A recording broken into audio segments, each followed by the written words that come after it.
कहानी नंबर 97। माँ बाप का उपकार। रवि अमेरिका से अपनी माँ को फोन करता है। हेलो माँ, मैं रवि बोल रहा हूँ। कैसी हो माँ? माँ ने कहा, मैं ठीक हूँ बेटे। ये बताओ तुम और बहू दोनों कैसे हो? हम दोनों ठीक है माँ, आपकी बहुत याद आती है। अच्छा सुनो माँ, मैं अगले महीने इंडिया आ रहा हूँ तुम्हें लेने। क्या? हाँ माँ, अब हम साथ ही रहेंगे। रवि ने अपनी बात को आगे बढ़ाया। नीतू कह रही थी कि माँ जी को अमेरिका लेके आओ, वहाँ अकेली बहुत परेशान हो रही होंगी। माँ हेलो, सुन रही हो ना? हाँ बेटे। बूढ़ी आंखों से खुशी की अश्रुधारा बह निकली। बेटे और बहू का प्यार नस नस में दौड़ने लगा। जीवन के 70 साल गुजार चुकी सावित्री ने जल्दी से अपने पल्लू से आंसू पोंछे और बेटे से बात करने लगी। पूरे 2 साल बाद बेटा घर आ रहा था। बूढ़ी सावित्री ने मोहल्ले भर में दौड़ दौड़ कर ये खबर सबको सुना दी। सभी खुश थे कि चलो बुढ़ापा चैन से बेटे और बहू के साथ गुजर जाएगा। रवि अकेला आया था। उसने कहा, माँ हमें जल्दी ही वापस जाना है, इसलिए जो भी रुपया पैसा किसी से लेना है वो लेकर रख लो, और तब तक मैं किसी प्रॉपर्टी डीलर से मकान की बात करता हूँ। माँ ने पूछा, मकान?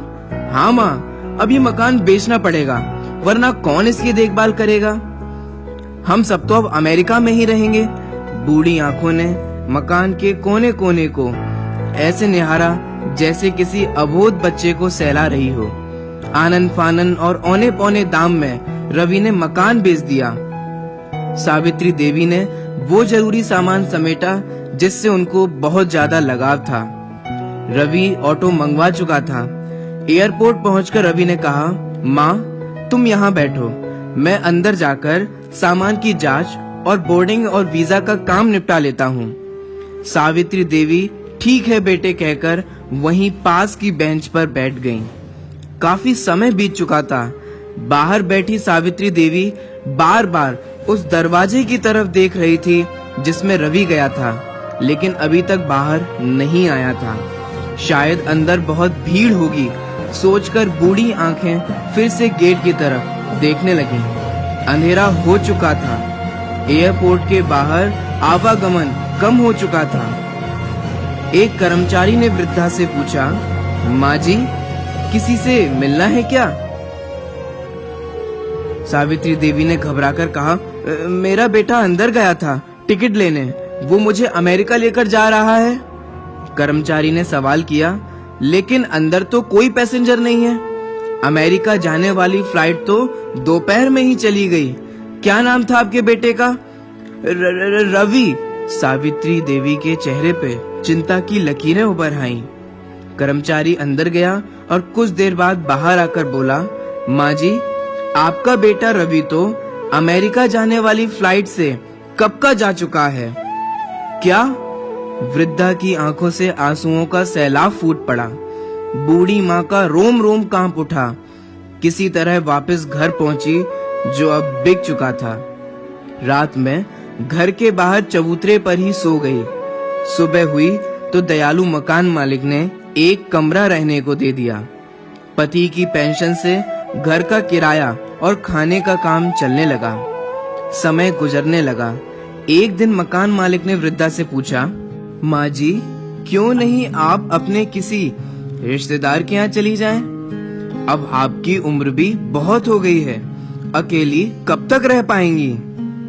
वृद्ध माँ बोली, हाँ चली तो जाऊं, लेकिन कल को मेरा बेटा आया तो यहाँ पर कौन उसका ख्याल रखेगा? ऐसा बोलते बोलते उसकी आंखों में आंसू आ गए।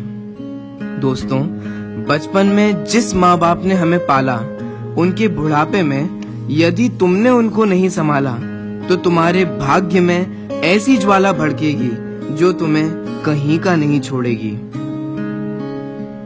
2 किलो वजन उठाने में तुम्हारे हाथ दर्द करते हैं तो माँ को सताने से पहले सोचो कि उसने तुम्हें 9 माह पेट में कैसे रखा होगा। बचपन में तेरे माँ बाप तुझे अंगुली पकड़कर तुझे स्कूल ले जाते थे। उनके बुढ़ापे में उनका सहारा बनकर उन्हें जिन मंदिर अवश्य ले जाना। बेटे के जन्म पर माँ बाप ने मिठाइयाँ बांटी थीं और बेटे ने उनको ही बांट दिया। बेटे कबूतर को दाना डालने और गाय को भोजन देने जा सकते हैं, परंतु अपने माँ बाप को भोजन कराने में तकलीफ होती है। जिस बेटे को माँ बाप ने बोलना सिखाया, उन्हीं माँ बाप को उनके बुढ़ापे में बेटे चुप रहने के लिए कहते हैं। अगर तुम चाहते हो कि तुम्हारे बेटे बुढ़ापे में तुम्हारी सेवा करें, तो तुम अपने माँ बाप की सेवा करके उनके सामने आदर्श प्रस्तुत करो। जो बाहर के लोगों से हंस हंस कर बात करता है और अपने माँ बाप से बात नहीं करता, तो समझ लेना चाहिए कि तुम्हारी दुर्गति निश्चित है। 25-30 वर्षों तक माता पिता के पास रहने वाला और उनका स्नेह पाने वाला पत्नी के आते ही 1 वर्ष में अलग होकर माँ बाप को भूल जाता है और कहता है, my wife is my life. दोस्तों, सच कहता हूँ, इस कहानी को रिकॉर्डिंग करते वक्त मेरी आंखों में भी आंसू आ गए। इसलिए मेरा आपसे हाथ जोड़कर यह निवेदन है कि माँ बाप का दिल कभी कभी कभी मत दुखाना।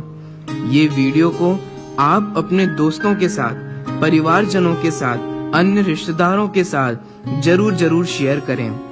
धन्यवाद आपका, जो आपने अपना कीमती समय निकालकर यह वीडियो देखा।